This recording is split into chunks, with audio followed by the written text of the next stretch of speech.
We'll make it authentic. All right. My volume up. You don't know. They got a full bar. Yeah. Full bar. Full bar. Do I? Yeah, you got full bar. Full bar. Oh, you just You got full bar? Just clipping in. I don't want to man. Alright, I don't we don't want want to manage these- this fucking thing. You know our. I think my volume is the least. It's the least of our concern. Yeah. I think although I think it's good. I think I need to let my balls hang and speak a little louder. Absolutely, dude. Yeah. Like, let them drop already, dude. Dude, Chads, I'm sorry. When this you're is a on low- TRT, your balls shrink, and you can't talk as loud. This is a low budget production, at least at the moment. Yes. Sorry, we don't have the boom mic. We don't have the Steven Spielberg boom mic to hang over us and capture our every breath. Do you want to hear us taking deep ass breaths? I know my cardio's not that good. No, and like we just got done at crunch, and like, dude, I'm still recovering, dude. Yeah, I'm I'm tired. recovering. We A little catabolic at the moment. You could hear the muscle fibers growing if we had the Steven Spielberg mic. You could. Yeah, Yeah. well, I mean, shoot, we probably did. the How many mitosis would sets just did we be. probably do? 4, 12. We probably did close to 30 sets. Mm-hmm. We did about 4 of each, so we did about 4 times 24, 20, And almost plus a couple burnouts. and so- almost everything was supersets. Yeah, we did a lot, dude. Dude, superset? Yeah. So we were Yeah. doing like we did the easy bar cable. So we were going underhanded for like 15 reps, and then going inside grip, and then we finished that for 4 sets. Put the cable down, and then we did reverse curls with the close grip curl superset. 8 sets there, and dude, we were like, my shit was about to explode. Oh yeah. Yeah. But we teeter back and forth between buys and tries, so we maximize the pump. Yeah. Dude, yeah. I was drenched, bro. I was dripping. Yeah, we were. Dude. It was hot in there. Yeah. I think. Or I was about to have a stroke. Yeah, there was Or I was some about to have a stroke. grunting and groaning. So, Yeah. Yeah. Did you catch some stray glances from the pencil necks in there? Yeah, a few. The cardio bunnies? Mm-hmm. Yeah. The cardio bunnies were, Yeah. The people in the hit, you're working harder than the people in the hit zone, probably. dude. Yeah, we were. In all seriousness, it was a really good workout. I wasn't even really feeling it, to be honest. I mean, that's before I take my pre-workout. I mean, Mhm. I don't have the motivation to always go hard, but when I don't, I just throw some drugs in the mix. Like, Yeah. I'll just throw some caffeine in there, Yeah. stim myself out, and then I'm like, I gotta go do something. Yeah. I tell you what, the tunes help too. The what? The tunes. Yeah. Oh, yeah. The music. Yeah. You just throw on an absolute banger. Yeah. Maybe Yeah. a little ABBA, Dancing Queen, Yeah. There you go. and you're ready to go. Yeah. So Yeah. we started off, and I was like talking to him after. I think like the first set, I was like, "Hey," I was like, "So what's the updates on the new job?" And then like we both put our headphones in. I'm like, "I'll just talk about that." Yeah, we'll talk about it let's later. log. We locked Like, in. This is not going to get your triceps firing. We probably spoke 20 words the whole Yeah. workout. You talk through your buys and tries. Yeah, That's right. Yeah. Like, there was like a telekinesis, like synergy, of like, Yeah. dude, it was pretty solid. Yeah. Like even when I was like sitting there thinking like, dude, my pump is disgusting. He's like, dude, the pump. Like, so we were on the same wave. Right. Like I said, I had garden hoses in my forearms. It was solid. pretty Dude, awesome. some dick veins going on there. I didn't look, but I'm sure. I was like, I'm Yeah. sure there's some vascular. Those are always there. Yeah. Those are I always had there. I had to run and grab this emergency outfit before the gym. Dude, looks good. Dude, I like Yeah, it. I like But I grabbed an XL, and I'm like, if it's not tight, I gotta make it tight. Mm-hmm. Yeah. I think one of the Chad rules is that there's no mediums allowed, Mhm. like large and up. Yeah. All right. Guess we got some work to do. You go. Come on, Fat. we won't fact check this. Right. But yeah, no, it's a solid workout, man. And again, it's because we're going to Chicago tomorrow. Yeah, I missed out on the opportunity of a great pump because I need as much glycogen in my muscles as possible to strangle some fools tomorrow. But you're going for glory tomorrow. Yes. Your glory potential's higher than our pump is off. Yes. But you can mog and get a gold medal Dude, tomorrow. I just want to make the Chads proud tomorrow. Be a good trip. Yeah. Redemption Big tour. trip. Dude, the Wintrust Sports Complex is not ready for the mogging. That's about to happen tomorrow. So that's where it's at now? The Wintrust Sports Complex, yeah. New What facility. side of town is that on? I think it's like the Wintrust Arena is like downtown Chicago. Okay. So the complex, I Googled it. It's like 3.5 hours away. You know, brackets are released. I think I go at like 1 o'clock our time. Mhm. So What seed you get? I'm the 1 seed. Doesn't Noise. matter. Yeah. Doesn't matter. Doesn't matter, but Yeah. When Yeah. you got to beat everybody anyway. Yeah. That's the mentality. Yeah, Right, absolutely. right. Like You got to put the and- blinders on. It's actually funny now that I think about it. So no one knows Abe that's watching, but me and Abe went to Pans at purple belt. Me and him both. We had decent sized divisions. I think we both had 16 ish, but we both were the very bottom seeds. And I'm like, hey man, like you got to beat people anyway. You got to beat. He ended up winning as the last seed. I ended up getting second as the last seed. Maybe I was second to last, but I know I was either 15 or 16. So it's like, man, like at the end of the day, it's like the order. I would almost rather maybe have the best guy first. when you're fresh. Yeah. And, IBJJF, your 1 seeds aren't necessarily the best. It's who's spending the most money Exactly. traveling the world doing these. Exactly. Maybe Yeah. getting bronze out of 4-man divisions. It's like, well, those add up. We know So, a few of those people for sure. I was the 1 seed last Chicago IBJJF. We all know how that went. we did not bring home a gold. We did not. No. Nor a 4-man bronze. No. No. So, Came yeah. home empty-handed. Yeah. With just some things to work on, Dude, which have been worked on. yes, absolutely. How's and- the weight? Are you good? Yeah, I'm like 5 under. Oh Jesus. I've lost contractile tissue. Yeah. I've just been stressing. I'm not really sure what about, but yeah, need to get a few more of those in my life. But while you guys were mogging, I finished up. I do a little coaching of the wrestling. I was working with this high school athlete, and coaching's hard. It can be. Yeah. Yeah. So I actually thought this before, but so like we've coached people at our gym, like obviously for jiu-jitsu. I never noticed how much more difficult it is coaching grappling than wrestling. Because and what I mean by it is like during the actual match. Because if I'm coaching a wrestler, right, there's some things like universal. Like, hey, if he's on bottom, you're giving advice how to get up, possibly get a reversal. If he's on top, you're, giving advice on, hey, maybe get a leg in, kick his post out, tilts, things like that. And then when you're on your feet, it's like head position, clearing ties. But like if you're coaching a guy grappling, especially some of the guys where you don't know them as well, you could instruct them on the feet. Like if you're yelling for takedowns, maybe they want to pull. And that's like, well, how do you get them to do that? Like there's so many new variables that like coaching is so much harder. Because like I don't want to yell a bunch of stuff for him to do that he doesn't do. Like that might not be his game. Right. I think that is more so like your teammates. It's easier to coach your teammates, and if like you all work a system, and the coach, like everybody in the like that's the difference between wrestling and jiu-jitsu. It's like jiu-jitsu is like, hey, I'll show you a few moves. Yeah. And I think some gyms We're do a gonna good talk job of like systematizing their stuff. It's like everybody hits the same guard pull, so when he yells it, he knows what they're doing. Yeah. I mean, I guess it probably just comes down to knowing who you're coaching. Yeah. But like even like with you this weekend, right? Like tomorrow, if say it's 2 minutes into the match, I know you're competent pulling guard, but like I don't like you might keep in your head, you might be like, hey, I'm wrestling to the bitter end. I might pull, like, but I don't know which one.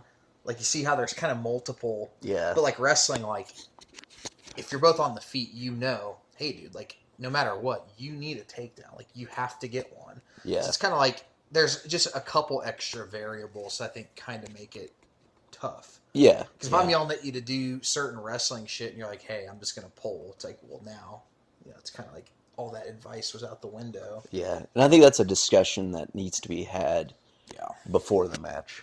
Like, hey, So what's the plan? what's the Are we plan? wrestling to the bitter end tomorrow? I'm torn. For the brand, I almost think you have to I think, wrestle. I think if I pulled guard, If you pull, that would Well, be if pretty. anybody's going to sit there and stand with you, yeah. Yeah. we're wrestling. Yeah. And if you do get taken down tomorrow, But here's my logic. we know though. the dudes are really good wrestlers. Yeah. My thing is like most people pull, right? So that eliminates me being able to get a takedown. If I pull, I could still get a takedown. It would just be from my butt. Well, That's why like my logic of pulling would be. pull before they pull. That's almost like an ADCC strategy too. Like you see, so like I always had. So I know it's a little off topic, but like so like ADCC, right? There's no points the first 3 minutes. So like if I know, so I always had a theory that if I was doing that, even if I like to wrestle, I would want to pull guard for the first 3 minutes. And like if you're comfortable, obviously go for subs. Like if you don't get sweeps or whatever, if he just can't pass you for that non-points period, as soon as I get up, now we're forced to wrestle. And if he sits, he gets the negative. Right. Mm-hmm. So it puts an eliminator on him pulling right away. Mm-hmm. So it's kind of like that too. Yeah. I know it's a little off topic, but that's something I've seen people do in ADCC rule sets. Like, hey, I'm going to just get up from bottom during the points period, and now you can't sit because you're going to take a negative. Mm-hmm. So Yeah. it's kind of interesting because I think that rule set, there is a lot of strategy in that shit. Oh, yeah. Like, I've seen people, like, stay in top half guard, and right when points start, you're going to mount to get those. Because you don't want to get in all those spots with no points, and then say you get stuck there, and then you're going to overtime. Maybe you get taken down and lose. Those matches, when people get the back too, can get blown wide open. I think it's so odd that they can, like, unhook, rehook, and get 4 more points, or, like, switch the body triangle and get, like, more points. Yeah. Well, there was a match. I mean, it ended up in a submission, but like Brad Schneider. If you're already on the back or in a body triangle when points start, if you unhook and rehook your body triangle on the other side, you get 4 at that point.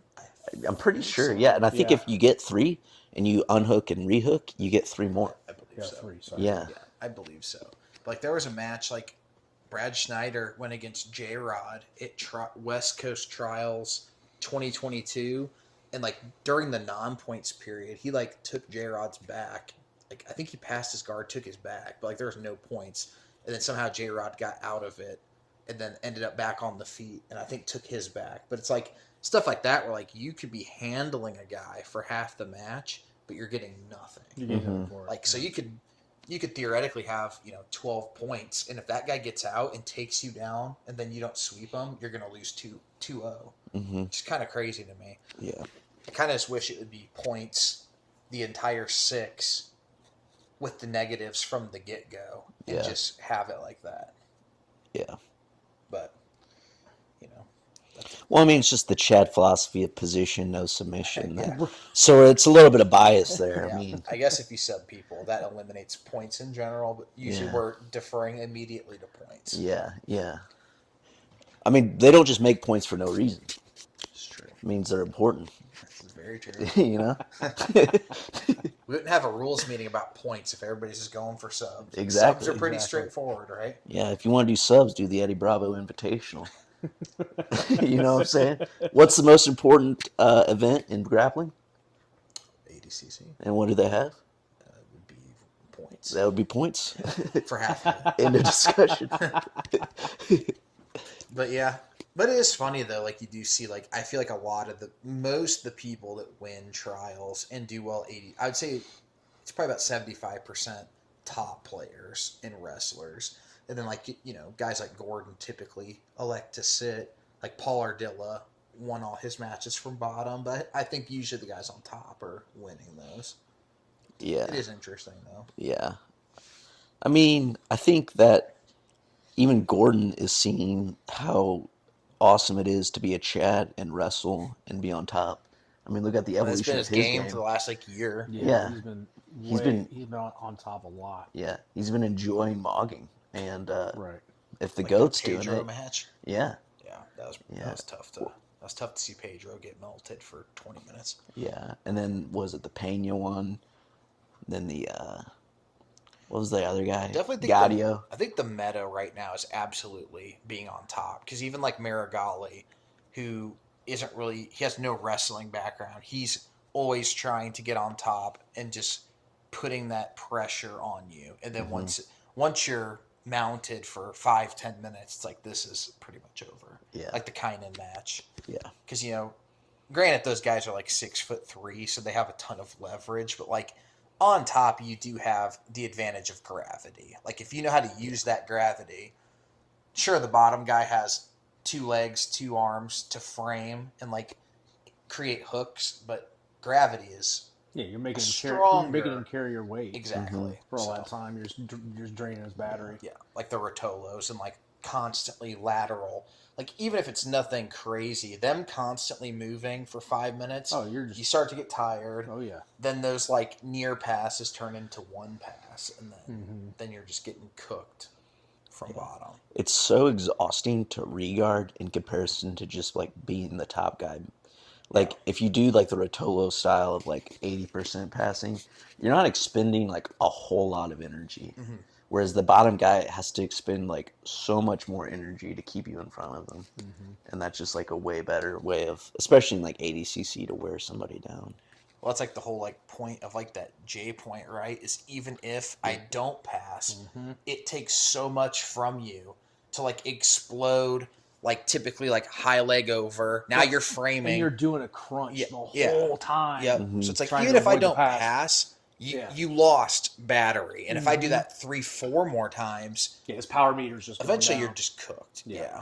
Absolutely.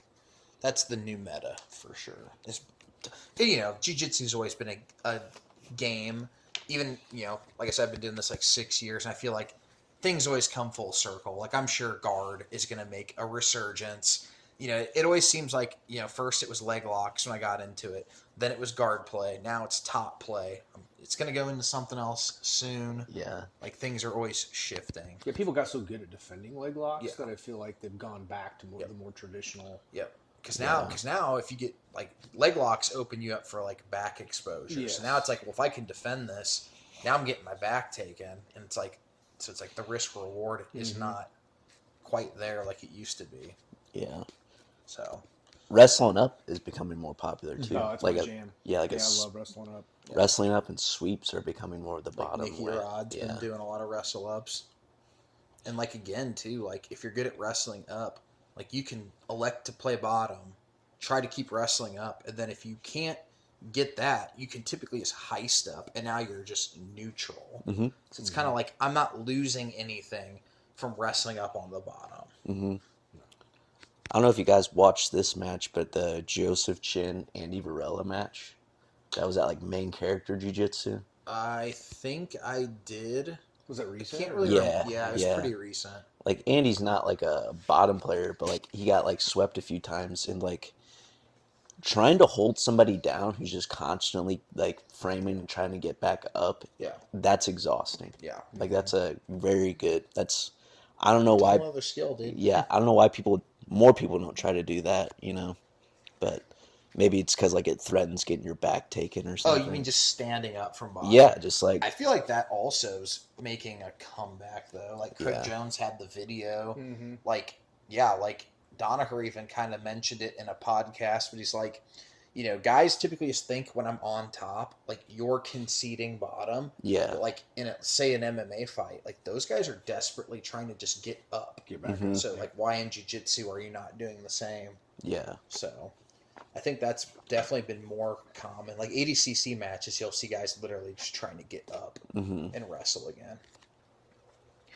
But yeah, like holding people down is a whole nother like skill. Because like it's one, because like a lot of times, like say you're an open guard, right? If he's trying to get up, like you have to constantly be tight and smothering him to not let him up. Because if you're an open guard and you want up, you're just gonna stand up. I'm too far away. I can't do anything. Technical stand up. Yeah, and you're back on your feet. Yeah, I can't do anything. So, but those guys that keep making space, just heisting up constantly, it's tiring holding them down. Yeah. Sure, it's hard to stand up too, but yeah, and if you want to hold me down, you got to like come at me, which then opens up offense from bottom. Yep. Yeah. And in a points rule set, if I'm constantly heisting and you just put me back down, I'm not giving up points. I'm just right back where I started. So it kind of opens you up to like safe attacks, right? Like I can go into front headlocks. If I stand up and you grab a single and I go for something, you put me back down. Well, I'm back where I started. Yeah. No Nothing's points lost. Yeah, no points given up. So, so yeah, definitely something that's becoming prevalent. Yeah. So, well, I figured we would mention it getting into the Olympic stuff, but one thing that's been driving me crazy lately is like one of the biggest selling points to me when I was getting into wrestling is like, hey, there's no politics in this really. Like, if you beat out the guy, you're the starter. No ifs, ands, or buts. Mhm. You know, unless of course you like get kicked off the team or something crazy. That was why I did it, because like in middle school football, when I started wrestling, middle school football, there's politics all over. I feel like it's how a lot of people land. Yeah. In wrestling, in the wrestling. So what's crazy to me is how I keep seeing people online like, hey, David Taylor would have got gold for us. And I'm like, how can you say that when he lost 2 matches to Brooks, who didn't get gold? Like, you can't. It just goes contradicting to everything that wrestling. And he was going to win that match. Yeah. I don't know why he shot that single at the end. It's just when you're the beast. Yeah. Stuff happens too. It. Like, it's a coin flip at that level too. Well, I mean, all of them are so good. Yeah. Yeah. Well, all of them are so good. Like, I think he had his head inside, and that guy went for like a traditional crotch lift, and then I believe, so he went for a traditional crotch lift, and then he like almost switched it off to like a switch and did a crotch. Did you see what I'm talking about? Mm-hmm. So he had just a standard, and then he went in for like an actual switch and lifted from there. Yeah. I haven't done freestyle in forever, but I'm sure that's a little different. It's like that cradle that like guys hit. Yeah. It almost is kind of like a spladle grip. Mm-hmm. But I think, man, like, you're talking 4 seconds away from being in the Olympic finals. And I don't know if that guy won. Did that guy win that beat Brooks? I don't know. I watched the bronze medals matches, and then I came over here after that. Okay. So Kyle Dake got bronze, but he had like a weird bronze medal match too. I can't find his I can't find the match he lost. I haven't seen it. I found everybody's matches. I can't find Dake's matches. But that was unfortunate, because I think he was a massive favorite to win. Yeah. Which I was really pulling for him due to his life events as of recent. Yeah, with his dad. Plus, he's just a grinder, dude. Like, anybody that constantly was behind Burroughs, like, have you seen that documentary, the Dake Burroughs Bad Blood? It's from Flow, but it's I on don't think YouTube. so, no. Dude, it's great.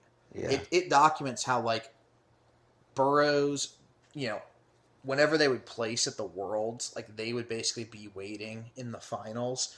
And, like, Dake had to go through, like, in one day, like, Andrew Howe, like... I've seen that, He had to beat, like, 3 guys in one day, then to wrestle a fresh Burroughs. It's like, dude, if you keep going through that, then, of course, he broke through. Like, that, to me, like, that determination is, like, admirable. Because he's not young. He's 33, I think. Well, he red lights his tank. Yeah. For sure. Yeah. Or perineum sunning. Yeah. He gets full exposure. Yeah. Yeah. Sure. Cow test schools and all, too, I think. Yeah. I think he, like, claims that he's reverse aging and stuff, which is, like, funny, but, like, who am I to argue? Like, the dude's, Olympic athlete. Yeah. 33 in wrestling How about is the not Cuban young. Greco dude that's 41 years old? He's won 5 gold medals. Yeah. Freak. Yeah. What a freak. Yeah. I don't really know much about I don't really follow Greco. I just happened to see. I yeah. wasn't watching it. I just happened to catch it on the highlights, and then so I went back and watched. Like on Peacock, there's like a whole Olympic section. There's a bunch of like kind of shorts, I guess, of like 3-5 minutes, just kind of going through their runs, and it was, I was like, damn. Well, I think the Cubans, Romero. they're a communist nation. They are. So there might be some non-moral genetic manipulation that may be going on over there, to say the least. And but I mean, hey, they're producing some great athletes. Yeah. There's also a thing. I mean, look at Yoel Romero. Yeah. He's 44. I mean, he's a top fighter. He still looks like he's carved out of stone. Yeah. Completely natty too, I'm sure. Yeah, for sure. But it's kind of crazy how like you hear people like Dan Gable, I think retired is before 30 for sure, because his body just wore down. But then you see some guys on the Olympic circuit that are in their mid to late 30s. Like, wrestling's obviously a lot more like explosive, fast twitch. Like 30 in wrestling is pretty old to me. Yeah. In grappling, not really, because it's less like I said, I think previously, it's more like isometric holding. You explode some, but not the entire sprint. Literally, it's not a full match sprint. Because there's a lot of old guys by jiu-jitsu standards that are still Wagner, Cyborg, Lovato is like, I think 38 or 30, like there's some guys in there, like there's no way you're wrestling till, there's no way you're in the Olympic level at 39, 40 typically. No. I think maybe like the Schultz brothers were kind of, one of them was older, but that was about it. Yeah. I don't know. Well, I mean, those guys you listed in grappling, like they're grappling at a high level, but like they're not winning per se. Yeah, but I mean, that's just because they're going against other. Right, but I mean, like this Cuban guy is winning. Oh well, yeah. I know, that's a whole nother level. But yeah, also kind of the and it's not obviously taking anything away, but like also I think that's because it's Greco. Like you don't have those crazy It's Greco, and he's also a heavyweight. That's kind of your more again like. I've actually never had a Greco match my entire life, but I thought it was kind of dumb. And like back in the day, like when we were doing like ISWA tournaments, there'd legit be like 2 people in a weight class. So I just never did it. Mm-hmm. But I would assume that is more, again, you're clinched the entire time. So it's more like of a, hey, I'm going to squeeze you. Like it's going to be more of like a boa constrictor, isometric. Yeah. Which is kind of what we were just saying about you can get away with that longer as you get older. Like probably why like those heavyweights taking are always shots older. is a whole different ball game. Yeah. Well, like in MMA, like you typically see like guys in like bantamweight when they're 30. It's like, dude, you're kind of close to wrap. But like at 205 and heavyweight, 30 is. I mean, that's prime. Yeah, maybe even pre-prime. Yeah. John Jones is like 37 now, and like I don't know what everybody else thinks. I still think he's gonna beat whoever he goes against. For sure. Glover Teixeira. Glover was like 40. Yeah. Couture back in the day was like 44. Yeah. But again, you're seeing the common thing is they're almost always the 205s. I mean, Pereira's 37. Yeah. But like I said, you're not going to see that shit at flyweight, bantamweight. Like there's, I think even it was at featherweight. They said nobody's ever won over like the age of 32 the belt. Damn. Yeah. Well, the speed's so much more important at those weights. And cardio comes into play. Yeah. Like there's at bantamweight. Granted, everybody's in shape, but like you get like some real freaks down there. Like Marab his cardio is ridiculous. Like at heavyweight, I feel like it stabilizes. Like there is what am I trying to say? Like there's diminishing returns. Mm-hmm. Like there's nobody at heavyweight in the UFC that has like world-class endurance. No. Like the only person that they've ever even said that was like Cain Velasquez back in the day. Yeah. He did have a motor, but he was a smaller heavyweight. Well, he had a motor, and again though, I'm sure it was relative to like if you compared his workouts to lightweights, sure. I'm sure still he's getting crushed. Yeah. But it's relative. But yeah. I think too with the smaller weights, those guys cut an insane amount of weight. Yeah. And like it's hard for a man to be that small for that long, Yeah. Like TJ Dillashaw is like 185 now. And what did he fight at? 35. Now. Yeah, like he's not fat 185. No, he's like Cerrone now is like 200. Yeah. Yeah. Like I think those guys just cut an insane amount of weight in their bodies, just like. Well, that's a good point. It's like cutting weight in general, whether you make it or not, especially MMA wise, like you're cutting down your longevity. Like that shit is not help. Where like heavyweight, you don't cut at all. In 205, I feel like a lot of them, if they were cutting that crazy, they would just go heavyweight. Yeah. Mm-hmm. Like I don't. DC. Yeah, exactly. Like it usually works out for him. From my experience, yeah, but didn't DC have to cut a ton of weight to get to 205? Yeah, he did. Yeah. Which is funny because he was never like a lean 205. Yeah. But some people are just better. Dude, like honestly, like from my own experience, I have always done better just not worrying about weight. Like, if I'm 7 pounds under, I just want to feel good. And like, I'll go execute, hopefully how I need to. Or like, if you're cutting, man, you are stressed out. for weeks on end. Yes. Typically, you're getting like an infection because you're stressed. Yes. Like I would always end up getting like, nasty infections. You're getting sick. You're run down. Then you're like, okay. I mean, the first opponent you got to beat is the scale, right? I mean, and sometimes you think that's the only opponent, Uh-huh. and then once you're there, it's like, oh shit! Now I have somebody world class. I'm trying to beat. So it's it's a tricky situation. Yeah. You obviously don't want to roll in being grossly out of shape, but cutting way too much, I could argue, is probably worse than having some extra 100%. flab on you. Absolutely. So, yeah, I think too. It depends on what type of an event you're doing. I High guess school I was wrestling, more fighting. Yeah, like high school wrestling, I think you should probably not cut as much. That's because you're turning around wrestling in an hour. Yeah, fighting get the full day. Yeah, plus you're making weight multiple times a week. Yeah, and like when I was in high school, I thought cutting weight was like the answer. But like I did too. Yeah, and I just did it like my senior year. My junior year, I wrestled 132. I think I had like 2 losses on the season. I ended up losing at state or whatever, like Friday night. And I was like, senior year, I'm gonna go down to 26. That was like the you worst. Went from 32 to 26. Yeah, that was like crazy. Stupid. I didn't like do it great. I should have kept my weight like higher or whatever. But like as like the season wore on, I got like more emaciated and lost like more and more strength, and that it just didn't matter anymore. Like you could see yourself flatten out. Yeah, it was just it made it me worse than better, I thought, and it was just like that was just so stupid. Like why did I do that? Well, I completely agree. We always, I don't know about you guys, but it was so stupid the way that we cut weight too. Like we just starve. Yeah, starve and dehydrate ourselves. Yep. Yeah. I think like constantly. Looking back in high school, so I was cutting to 171 my junior year. Pretty hard, nothing crazy. Maybe like 8-9 pounds. Like I was usually weighing like 180. Well, that whole off season, I was like, man, and it was kind of a dilemma at the time. This is when weight classes went from 71 to 89. So you're kind of like, man, this is a big jump. Like I have to either commit all in to going up 20 or sticking to the same weight.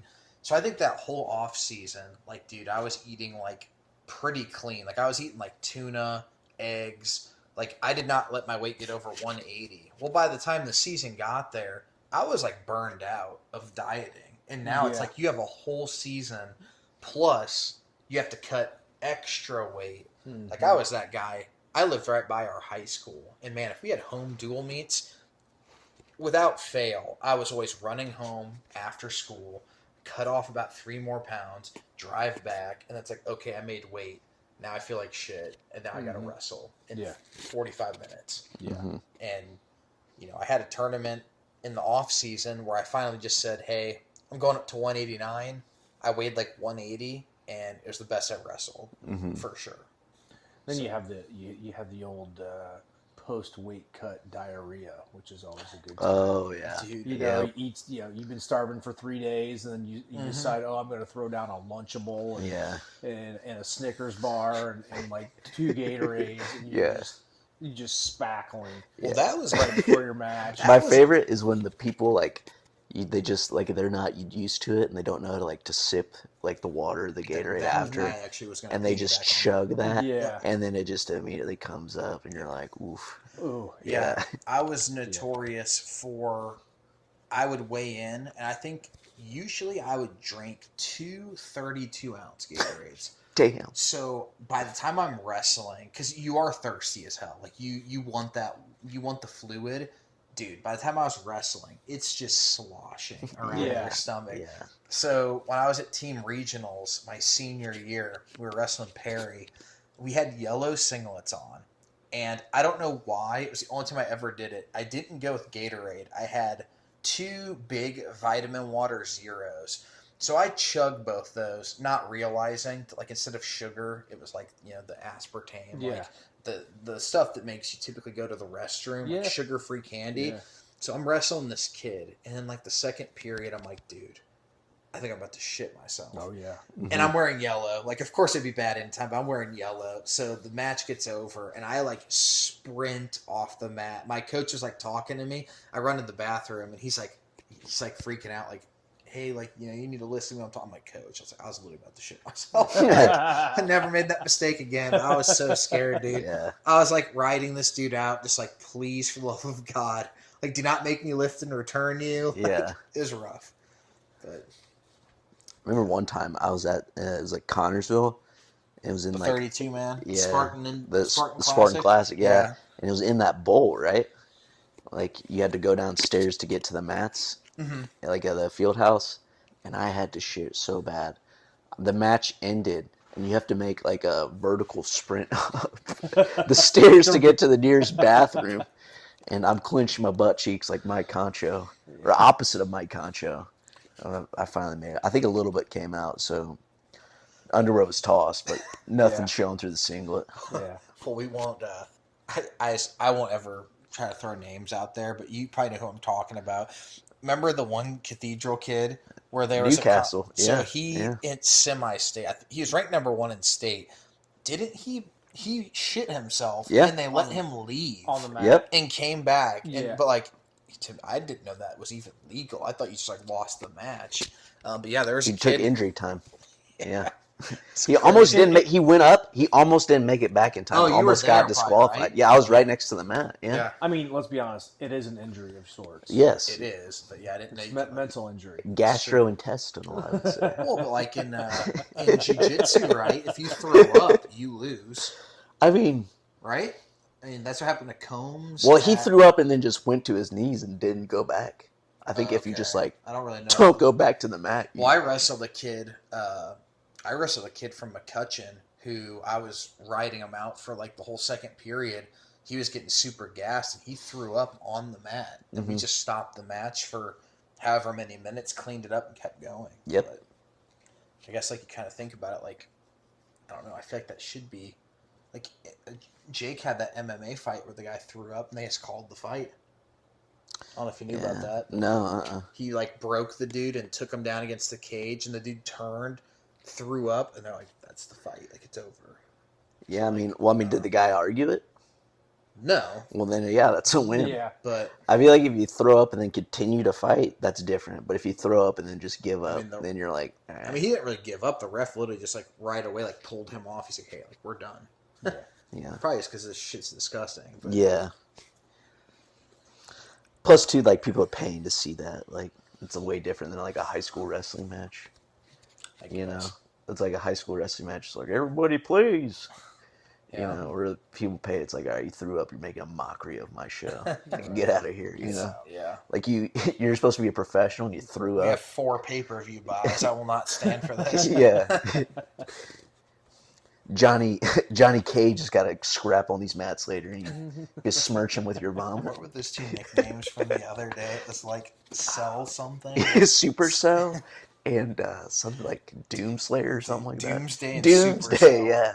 I wish I could have seen that fight. Yeah. Because with nicknames like that, probably went to decision. Actually, went to decision. That's an MMA fight coming up on GE. Ooh. Yeah. Oh, it hasn't happened. It has not happened yet. I want to see it.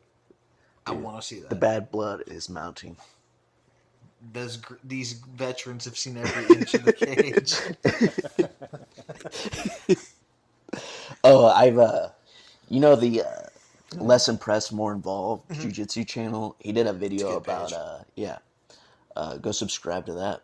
He did a video about ecological style of training. I saw that video pop up today. Yeah, I didn't watch it yet. He said he called that versus illogical, and it was like Ethan Carlston versus DeAndre Corbet at like Flow Grappling, and so I commented on it. Yeah, I like ecological drilling, but have you heard of psychological training? I was like, you do 90% mental reps, 10% physical reps. It's been working great against my fellow white belts. It's fantastic. Well, I wanted to get into that because you were talking about drilling earlier. Like, don't you think it's weird or like ironic that like wrestling, right? Like, it is so drilling dependent. Like, you're wrestling live a lot, but like every single practice I had from 7th grade through college was like you're starting off, and like I'll even admit we've gotten kind of lazy with it. Like we do like slips, right? Back then there was no slipping. Mm-mm. We didn't do half shots. You guys might have. We were every single day.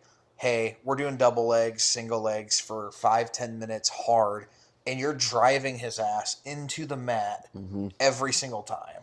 Like I'll even admit, after a while, like it'd piss you off as the guy getting doubled because you're like tired, malnourished, just getting blasted. But like, what do you think about the approach to drilling in jiu-jitsu? Like some places don't even do it at all. But like wrestling, that is really what you're doing the bulk of the time. Yeah, it's like 75%. Yeah, 80% I'd say 75%. And and you know, I don't care what anybody says. Wrestling cardio is completely different than jiu-jitsu. 100%. Like you're not those taking guys breaks in wrestling, right? You're Yeah. not getting to a position and chilling out and catching your breath. Exactly. And like I said, hard drilling back then to me was harder usually than the actual wrestling. Like sometimes we did you might do a 30-minute go nonstop. You might do matches. You might do 5 minutes hard, rotate partners. Like there was no set rules. Like what do you think about, the differences? I think there's like tiers of drilling. There's like your like initial drill, like you're learning technique drilling, and that's all jiu-jitsu drilling is. Like no matter like like once you slow. wrestling, once you know the technique, then you like drill it hard, lots of reps, right? Yeah. No resistance from your training partner. Yeah. And that's like conditioning drilling, right? And like that's good to get in shape and like just kind of like get muscle memory. But we'd also do like once you have the move down, you need to like not go live, but the partner needs to give you a look, like a resistance. So you can hit like a follow up, basically. Yeah. Like, hey, or like yeah. Like it's just not the guy's just not gonna fall down when you hit the double leg every time. Like he's gonna like give you a little bit of hips. Like you don't have to go live, but like you should like, give. If I shoot a single, maybe you go for a shin whizzer. Maybe you go for and not full blast, just like just show it, you know. Yeah. And then there's like even like maybe a step above that, like he tries even harder, and then it's like then you get into the situational rounds. Yeah, and it's like hard to explain that to somebody who hasn't wrestled, you know? Yeah. Like I think that's hard for jiu-jitsu people to grasp. Yeah. Especially like the conditioning like one, like just hitting like if you want to get like in good jiu-jitsu shape, you should just like drill jiu-jitsu moves like over 100%. And over again, you know, as many reps as you can in like 2 minutes. If I pass your guard, get back up, pass it again. If you do that for 2 minutes, you're going to be tired. Sure. But they just keep drilling it at like the learning speed, which is like fine if you're trying to pick up a new technique. Once you know it, why are you doing it that way? Yeah. Or like have your partner give you like resistance in like a little way and be like, oh, like when he does this, I'm like having trouble, and then like, you can go back. Yeah, I figure it out. There's an art to it for sure. Yeah. And being a good partner. Yeah. And giving giving the right reaction. Correct reaction to what you're doing. Or a reaction. Or a reaction at all. Yeah.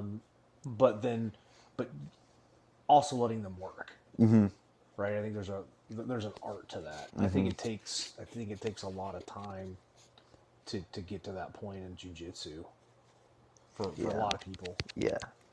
But I think even white belts or like beginners can like do the like hard drilling.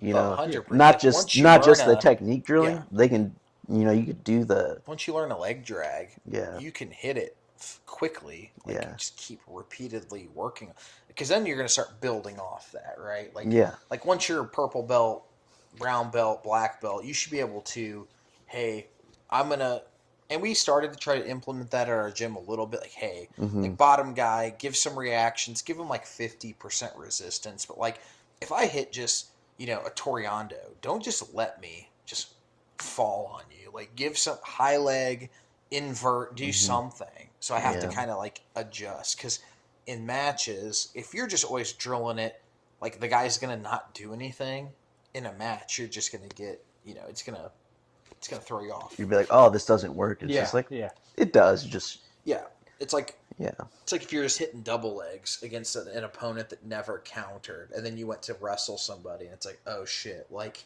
there's resistance now. Like, this is completely different. Yeah.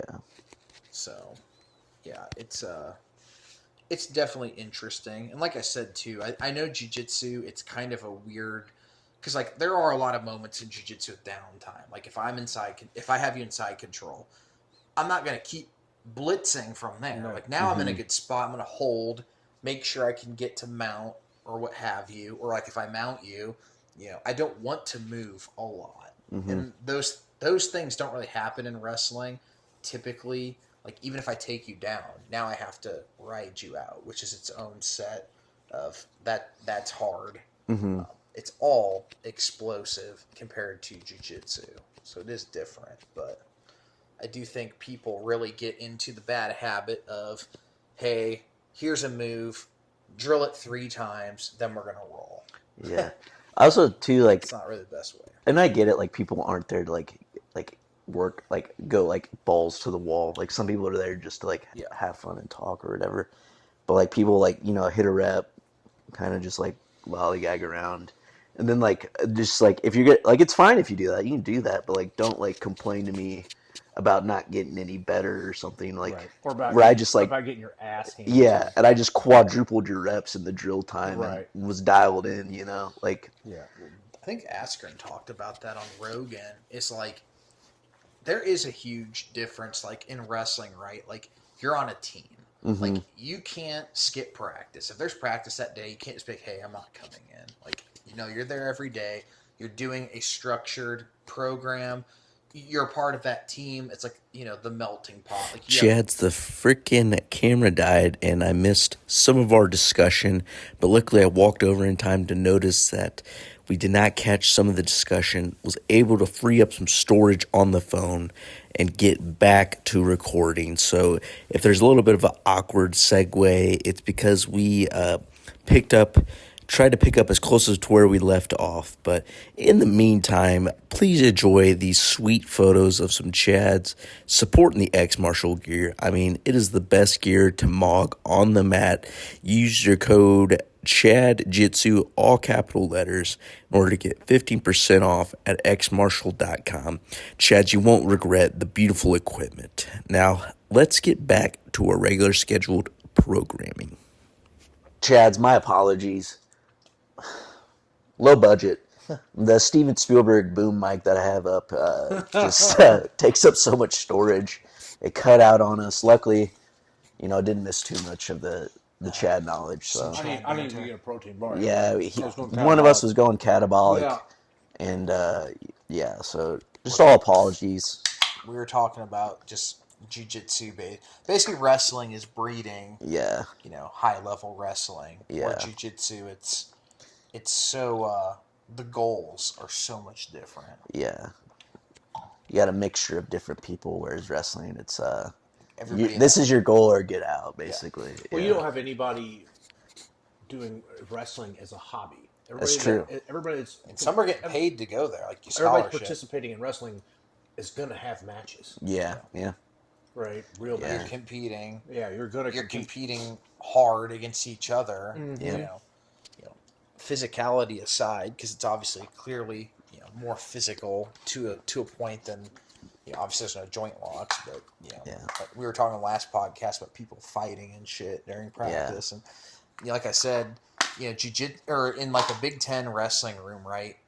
Everyone there, like whether they mean it or not, like everybody's like, hey, like I want to be a national champ, All-American. Like that's probably your lower, like NCAA qualifier is probably your lowest goal per kid on the team.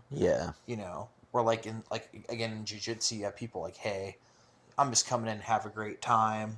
I'd like to get my blue belt eventually, but I'm just here kind of mess. And then you have the guys like, hey, like I want to win, adult worlds or something like that. It's way different. Or master worlds, you fucker. Well, anything. Well, but that too. Obviously, the master, there's less of them than adults. 100%. Yeah. So it's kind of like, people don't play pickup wrestling. Like you don't go to Vasa Fitness and throw down a mat. Just be like, you want to go first to 3 takedowns with me, bro? You know what I'm saying? Yeah. That'd be awesome. You see people playing pickup basketball or pickleball, and you don't see people be like, you want to get a quick 6-minute match in. Let me get my singlet out. But it is interesting to me how some people that do jiu-jitsu are so, averse to learning takedowns. Like, I feel like there's like, hey, like, even if you're great at everything else, like, why would you not? Why would that not be? I think a lot of people there's such fish out of water when they get into takedowns in jiu-jitsu, and I think, at least in jiu-jitsu academies, I think that's where a lot of the injuries happen. Wrestling? Which is why they don't do it that much. Mm-hmm. At least in I agree. And I agree. You're wrestling other jiu-jitsu. And my argument has always been, if I can't control where the fight goes and get the fight to the ground, what good is my jiu-jitsu in an actual self-defense scenario? Mm-hmm. Yeah. Well, it's kind of like, okay, even if you prefer to play guard, like, sure, your plan's to sweep the guy if you can't submit him, but what if you can't sweep him? Like, then your alternative should be, I got to get up and take him down. I always want to be on top. Yeah. Yeah, period. Mm-hmm. Pretty much. But I think, too, like, people, that is where, like, a lot of injuries happen. And it's like, I guess my thing is, like... People don't know how to fall. Yeah. Correctly, right? Yeah. Well, like, is jiu-jitsu a ground-based martial art, or does some of it start at the feet? I'm going to argue it needs to start at the feet. Yeah. I mean, every match starts on the feet, but it's like 95% of what everybody works on is the ground, Yeah, but I honestly, there's the sport jiu-jitsu side of it, but the reason I started training jiu-jitsu was for to be more lethal. Period. Yeah. Right. Yeah. To be an apex predator, if you will. Yeah. You said, I'm tired of being mauled. Yeah. I went out there. Yeah. I want to maug others. Yeah. Yeah. Yes. And so, I think that you need to be able to take them down. Yeah. Even if not taking them down, like, even just, I've seen people where, like, not get taken down by someone else who bum rushes you. Right? That's a fair point. Well, it's just like, takedowns are cool too. Yeah, they're like fun. knowing how to hit a cool takedown. Very Chadley. Feels pretty sweet. Yeah. Like, why wouldn't you want to learn? Like, even I see people like white belts that they have started every round ever. Like, hey, like, you're down, I'm on top, and then say, okay, that's fine for rounds occasionally. Well, then when they go out to a match, it's like, hey, like, say you have a great guard and you never have wrestled before. How do you know that guy doesn't just knee pick you into side control or snap your head into the ground? Now you're in, like, turtle. Like, you went to a really bad, or he hits a slide by is probably the best example. And he's on your back now. He hits a slide by and he's already got the hook in. You're in a bad spot. Yeah. Mm-hmm. You see that type of stuff a lot. Or, like, likewise, if you're a guard player, like, you can hit some pretty good pulls from the feet. Mm-hmm. Like, if I have a double bicep tie or collar tie, just inside tie, I can really get you.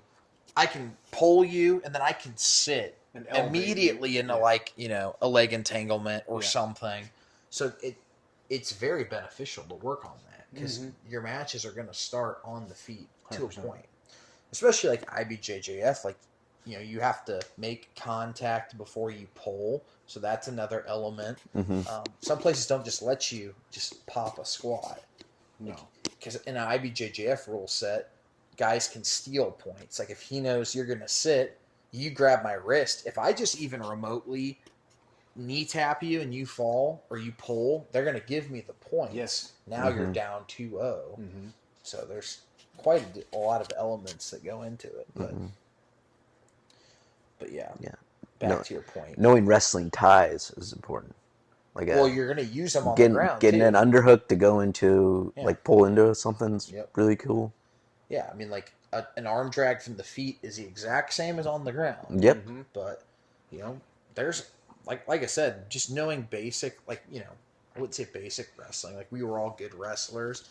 But, like, there's a lot of times where from the feet, I can get to a spot where it'd be way harder to, like, pass your guard and get to it. Like I said, like, a slide by is a great example. It's a low risk move on the feet, but if I hit it, I basically have your back. Yeah. Mm-hmm. So it's like, You're in trouble. that is fantastic. Yes. I think that's one of the staple, or like again, like an arm drag. Sometimes you can get to the back, things like that. So I think a lot of that stuff. I think it's getting better. What's more Chadley than just a blast double? I can't think Probably of nothing. Maybe a cement mixer. Yeah, cement. Yeah, cement mixer to a choke. There you go. To a choke. Yeah, That'd be pretty cool. Sean O'Malley double leg. Dude, go watch the video. That is a nice shot. Yeah, it is a pretty finish. We drilled that yesterday. We the did. Outside step actually felt pretty good. Yeah. He told me to go for it. I'm like, I can't. And then I did it. He's like, you just did it. I was like, yeah, but it doesn't feel crispy yet. The mind's a powerful thing, It CB is. Kelly. It is. Yeah. You're training me on the mental side of it. Right. Speaking of outside step, in that same Brooks match where he lost, he hit a disgusting outside step. He's one of the best. I think at he it, finished it. He may not have. I can't. No, he did finish it. It was his takedown. He just basically posted and then he just disappeared right under. And dude, it was beautiful. Yeah. It was so fast. Him, Those Penn State guys are insane with the outside step. Gable Stevenson's really nice with it. Yeah. The Russian, I forget what his name was. He beat Burroughs at like the Rio Olympics. I know who you're talking about. He's the got skinny dude. Yeah, nasty. Yeah. Sidikov maybe. Yep. He's got a nasty outside step too. It's so weird because in the States it's completely opposite of how, but the whole rest of the world, that's how they do it.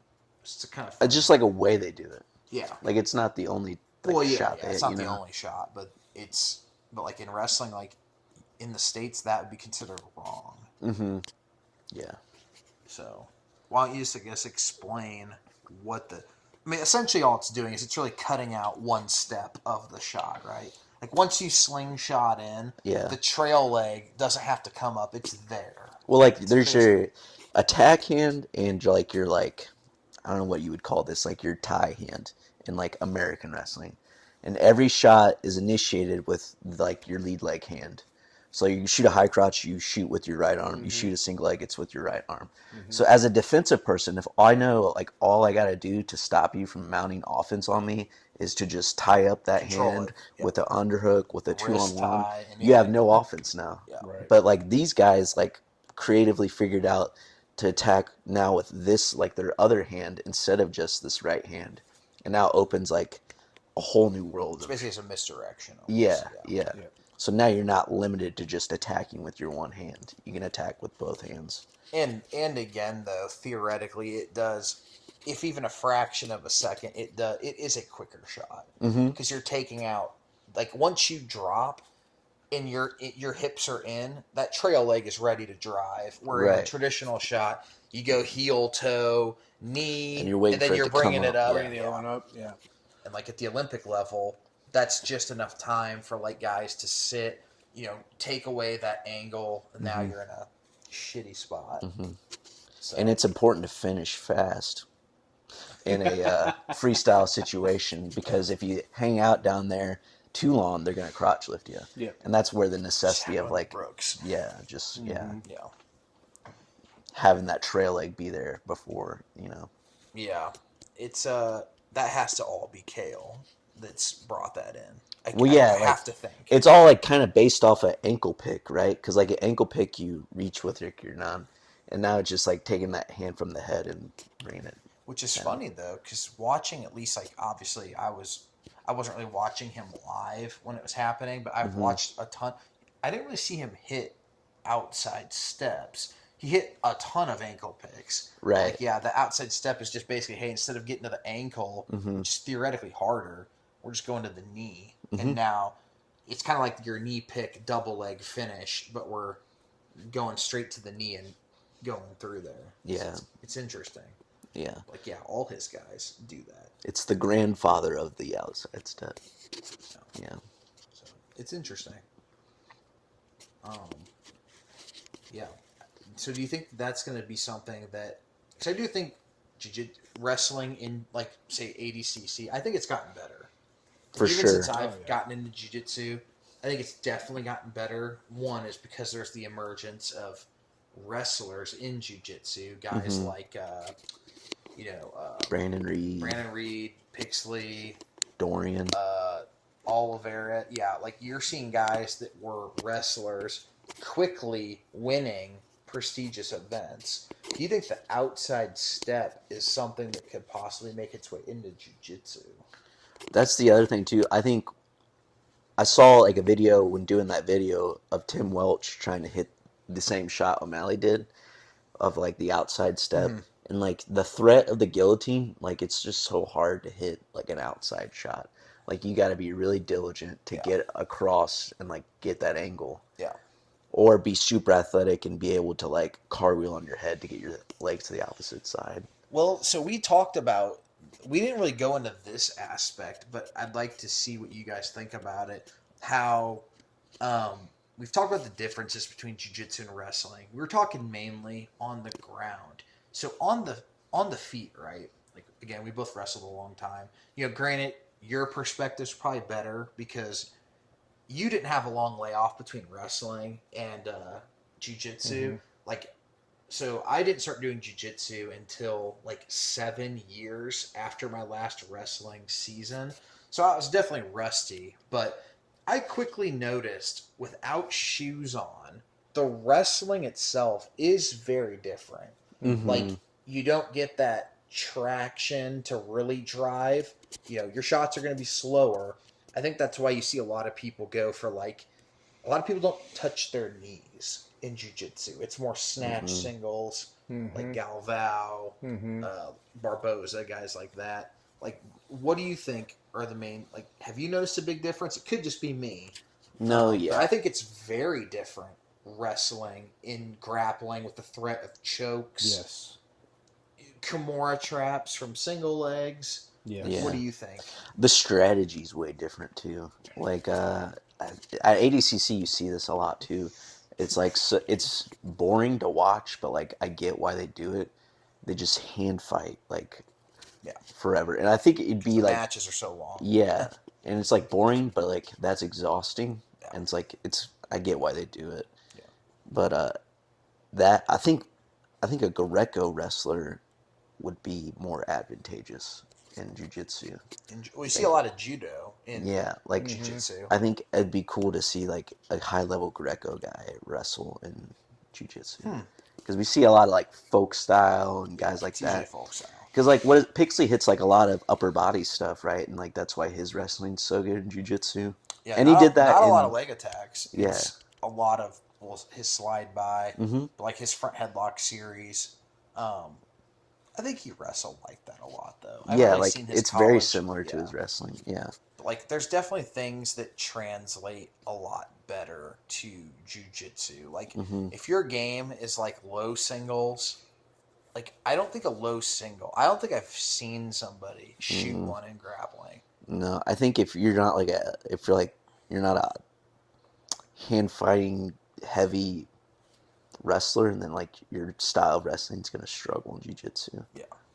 But I think an outside like a sweep single is good. It's just tough to finish because without shoes on, if I get your hands below my knee, I'm kicking out. True. Like that's it. Like you don't have a shoe the kick to. outs are ridiculous. Especially when you're all sweaty and slippery. Yeah. That's like, true. Yeah, if you're sweeping and you're not gripping basically above to the thigh, they're gonna kick out every time. But again, too, like there's just so many easy ways that, like, you know, again, like we wrestled, like I have pretty decent shot defense, but with submissions added, like there are so many things that you can threaten: chokes, Kimura traps. Like if they're not finishing right away and they sit, there's so many ways to get out of it. Yeah. Like, you know. Plus, like, there's really no illegal holds in jiu-jitsu or wrestling. There's all kinds of stuff you can't do. Yeah. You can't, like, scissor the head. Like, jiu-jitsu's pretty open. Like, you can kind of do whatever. You can submit people with whatever. Yeah. You know? So, it's very interesting. You can even go for the Wagner Mercy block. Yeah. Which you saw me doing when I got super tired 2 weeks ago. And also another thing too is like in wrestling, it's like a big no-no to go from like leg to the body. But like in grappling, it's better to go from like the leg to the body because like you have more traction. Now you're pinning them or you're gonna have an easy pass. I mean, basically, if I can think about, aside from like slide bys, like an underhook to like a knee pick would be ideal because now you have that underhook on the ground. You're probably inside controller half guard, and you're gonna be passing to mount quickly. Yeah. I don't know if you guys seen this, but in Greco they hit like a move called a high dive, which is like a double leg, but you hit a body lock. So they'll do like a double leg motion, but instead of going like for the legs, they do like Downey does that really good. Yeah, I always thought that would be like a good takedown to try in jiu-jitsu. And there's that kind of like high blast double spear, kind of spear double like Wagner does. Yeah, where he's basically catching them like right below the butt, and you're with not his gonna head in their chest. Can't get choked. Yeah, there's no way. Yeah. I feel like a lot it's of also really fun to do. Yeah. Like the wrestling and jiu-jitsu, it is weird though, because like we keep saying jiu-jitsu is not that explosive, but like the guys that I think of that are good wrestlers in it, they are like hitting like guys like Barboza, Wagner, like they're really just hitting. Andre Galvao would just hit you with the post snatch single, and like, let's be honest, it's not super technical, but it's more just kind of just being relentless with it. And, obviously hand fighting, wearing them down comes into play. But, a lot of those, like, I never really shot those attacks in wrestling matches. No. I didn't even, I kind of thought of those as like, oh, like a snatch single. Like, I kind of poo-pooed that. Like, oh, that's a fat guy middle school move. Yeah. And, now you see it like, oh, this is actually pretty viable. So it's kind of funny, the shift there. Yeah. Well, the stance is so much higher in jiu-jitsu. Like especially in a lower weight class in wrestling, like I don't know if we'd ever, like, your knees basically on the mat the whole time, So like that's just way different. Yeah. That makes sense. The stance is upright, so you don't get put into front chokes. Yeah. But and the snatch is more so there, whereas like if a guy is like low to the floor, it's gonna be hard to snatch single that, Hence you go for like low singles and things like that. Yeah. Yeah, like I said though, I mean it's definitely improved exponentially in jiu-jitsu. But yeah, it's getting better all the time for sure. Yeah. It's that's why, like, I think that CJI is going to be really interesting because we're like a week out from that now, and like again, we've got these wrestlers in it, and it's like I don't know what they've been doing training wise, but like they're going to be on top, and if they're on top for the 3 rounds, how are we scoring that? If I was a wrestler in CJI, I think I would try to back the other guy up into the wall. 100%. And like pin them again, because you can only hit so much. I'm like limiting the amount of submissions you can hit off your back. There's probably none from. And like, if I need to, I can maybe use the wall to explode out of something, or wall walk or something. Oh, like if you're on bottom. Like get swept or something. Like if I'm on top and you like throw something up, you can like, because those guys, Kirkfleet is just. Dude, he's gonna be a problem. Can you imagine trying to sweep him? Yeah, can you imagine doing anything to that guy? No. Yeah, I've never even seen him in person. I just know it would be hard. Yeah. Like, he's 265, and he's an athletic freak. I didn't see who he had first round. I actually thought it was a really favorable. Because the brackets are out, right? Yeah. It was somebody that I was like, dude, that's very winnable. I didn't really pay much attention to the 80 plus, to be honest. Disrespect to the fatties. It's not as good of a bracket as the minus 80. No, it's not. You have to admit. No, it's not. I mean, let's be honest, man. I'm a heavier weight. I went to the heavier weights on purpose. Like, let's be honest. Fighting, wrestling, grappling, the heavier weights are diluted, and they're less technical.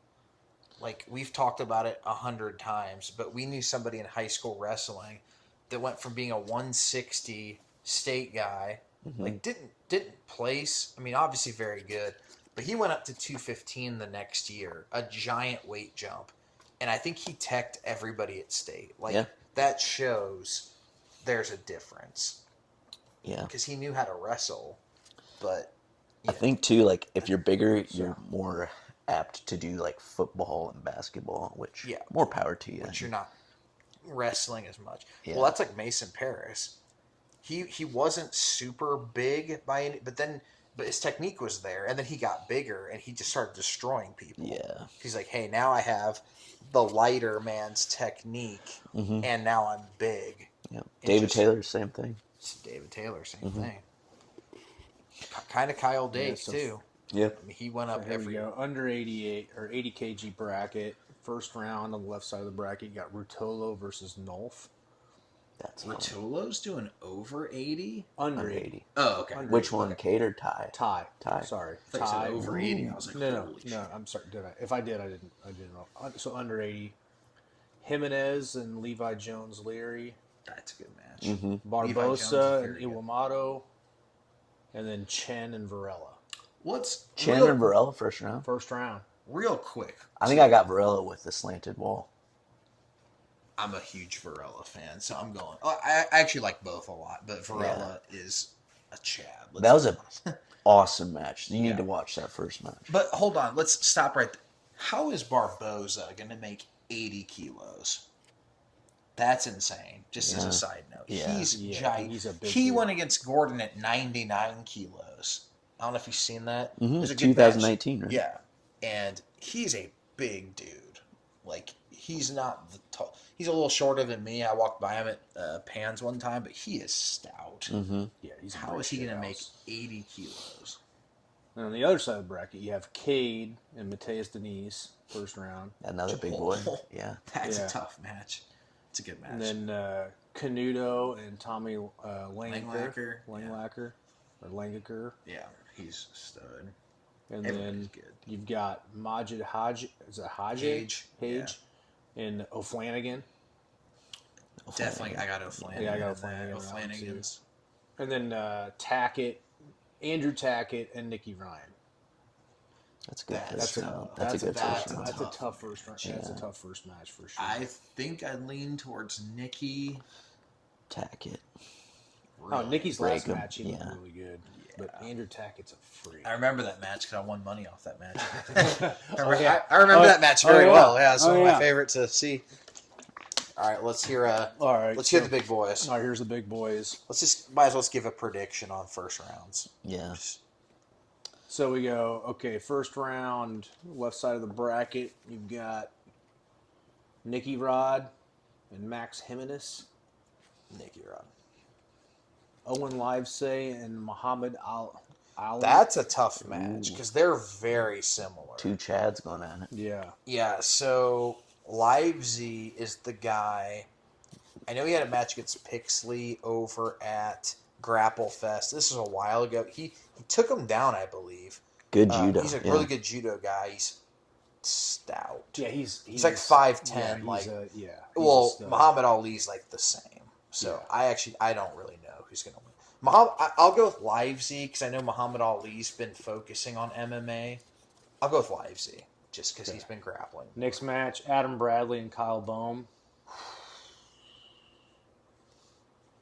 Big weight difference. I go Bradley. Yeah, what's Boehm been doing? I feel like Bradley's more fresh competing. I think Kyle was it. No, he wasn't at trials. Polaris event? Yeah, I'm going to go with Bradley. Not Polaris, the Japanese event. He is very, very hard to submit, and his leg lock defense is really solid. So he's smaller, but I'm going with Bradley on that one. I think that's a good pick. Then you got Pat Downey and Luke Rockhold. Dude, that's really hard. Because that's kind of fun. I don't really know what they've both been doing grappling-wise. I think Rockhold's a dark horse. I think he's a dark horse in this. I would lean towards Rockhold. Downey's been training with Wagner and Cyborg though. I'm gonna go with Rockhold in that match, and I think he's gonna be bigger too. Yeah, I'm gonna go with Rockhold. Right side of the bracket: Victor Hugo and Lucas Kennard. Hugo. Yeah, Hugo's probably gonna win it. Hugo, 100%. Ignacio Santos and Pedro Alex. I'll be honest, I'm not familiar with either. Neither am I. I think one of those guys was like a last-minute replacement. I'm not sure on that one. Then you've got Daniel Kirkvliet and Felipe Andrew. Felipe Andrew's pretty solid. Old I mean, everything's telling me to go with Felipe Andrew, but like, Due to my Kirk video, Fleeting's such a problem. I need Craig to win. Let's go bold. Let's go with Kirk Fleet. Let's go with it. Let's go with him. And then the last one on the right side of the bracket's Jao Rocha and William Tackett. William Tackett. Yeah, I like the Tackett bros. Yeah, I like the Tacketts in this. Solid bracket. Yeah, definitely solid minus. I mean, I think for that, I think Nicky Rod's going to win that. Just the whole thing. Big Man Flo? Think he beats Big Man Flo? I do. Dude. I do. The disrespect. I mean, I like Hugo a lot. I think, well, they had a match. Hugo won. Yeah. But it was really close. Yeah.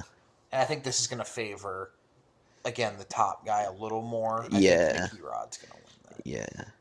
Also, I think it'd be cool to see Nicky Rod win and then use that $1 million to poke fun at Gordon. Which he will. Yeah, and try to use it to get a match going. I mean, Gordon has $1 million. Like Gordon, $1 million to him's not all that. Yeah, but I mean, like he could use it to. He probably made that on instructionals last. I mean, they're gonna make, and they'll tell you about it. I mean, you know they're gonna compete again, though. I hope so. Eventually. Well, I mean, who knows? Dude, Gordon's stomach's really, really bad. After that Saunders match, you were saying, I didn't see it. He did a breakdown of it too. I saw the breakdown, but he's like, my stomach was absolutely killing me. It was the worst. I was getting the heart rate up, and I just couldn't. I was just vomiting, so I thought I'd pull him into Oscar ramen. Yeah, it's I don't know, man. I'm all for the beef, though. I mean, it just makes jiu-jitsu interesting. It does. I think the split's one of the best things that's happened in a long time. Yeah, I mean, it's good for those B team guys for sure. Made them a lot more famous. I feel like the fans won out by. It's made this sport better. Absolutely. Craig's done a lot to make it. Craig is. Craig is a gift to this earth. He is a gift to mankind. Yeah. Did you watch that documentary he put out? His trolling, is. Yeah, he's like 4D trolling. Yeah, it's unmatched. He just put out a documentary of like him going to like Bali. I saw the thumbnail. I didn't watch it yet. Yeah, he's like donating. He's very charitable. Yeah, like he just seems like a good dude all around. Yeah. He's got that sense of humor. Just because you troll doesn't mean you're not a trolling good dude. all the time. His trolling's pretty lighthearted too. It's not like I don't think he wishes. Aussie humor. Yeah. It's different. It's different than a lot of. I don't think he has serious beef with even New Wave.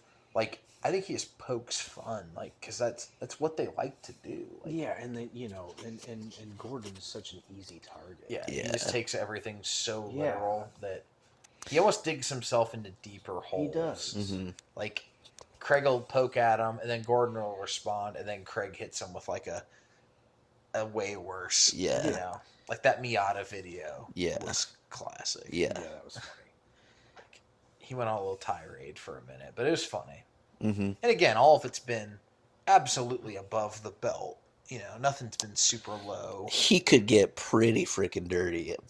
He alludes to some pretty dirty stuff. He does, but it's not. It's up for interpretation. It's accusations. Yeah, it's up for interpretation. It's always very vague. Yeah. Yes. Right. It's like you could wonder if he's going there, and if he's going like 4D, but you don't really know. It's we'll like never on the know. surface, it's above the belt. We'll never know. Yeah. That's the brilliance of it. Is. Yeah. Trolling. Like that's the trolling I hope to get one day. Yeah. Like, if you ask me if I could be as good as Craig or as good at trolling, I'm picking trolling. Mm-hmm. I think. Like that'd make for a more fun life. Yeah. For sure. So we're gonna start that tomorrow in Chicago. Yeah. Trolling you is the victim. Absolutely. And we're gonna get it on video as well. Yeah. Are you gonna vlog? Are you gonna do like a vlog? I think so. Yeah. Yeah. Try to. Although Chicago's your oyster. Your first match. I think 1:00 their time, so 2 here. What mat are you on? It won't be on YouTube. Flow. It'll be on YouTube though. It will be. Yeah, it might be. It'll be free on YouTube. Yeah, it might be. I forget. I'll look it up. I'll send you the screenshot. I'm excited. You might have to do some filming tomorrow. Do you have a buy first round? I do. Yeah. Yeah. Probably about almost everything. Yeah, right? I think so. Yeah. All right. We'll just end it there. Yeah. Marshall.